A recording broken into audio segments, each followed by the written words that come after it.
Алматыда тағы да жер дауы. Бұрынғы Алатау совхозының қызметкерлері өздеріне уәде етілген жерді әлі ала алмай жүр. 10 жылдан астам уақыттан бері жер телімін заңдастыру үшін халық талай сотты бастан кешірді. 300-ге жуық азамат іске ел президентінің араласуын сұрайды. Себебі өздеріне тиесілі жер қожайындары жиі ауысып сот үкім шығарып үлгермей жатыр екен. Бұл азаматтар бұрынғы Алатау совхозының жұмысшылары. Кезінде істеген еңбектерінің өтеу ретінде берілуге тиіс 10 сотық жер телімін 10 жылдан астам уақыттан бері ала алмай келеді. Белсенді азаматтар жергілікті тәртіп сақшыларынан сескеніп, жазған плакаттарын жинап, митингке емес, жай ғана жиналыс өткізіп жатқандарын айтты. Нарушений нет, драк нету между собой, все тихо, спокойно.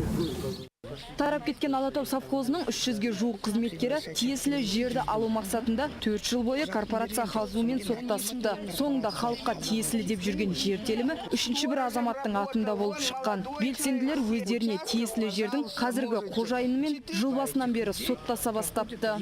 Корпорация хазу. Корпорация хозу берген 35 гектар жер өзге біреулердің атында болып шықты. Яғни халыққа бөлініп беру керек жер Қарасай ауданында атында емес. Енді үшінші тараппен сотысын бастадық.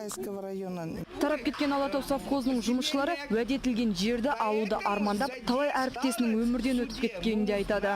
Жер береміз дегені 13 жыл болды. 13-14 жыл болып қалды.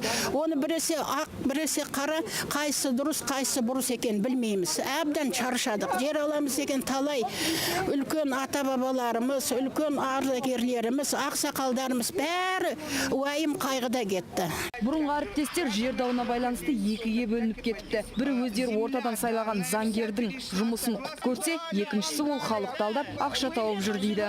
Работал 5 лет. Что она сделала? А вы что сделали?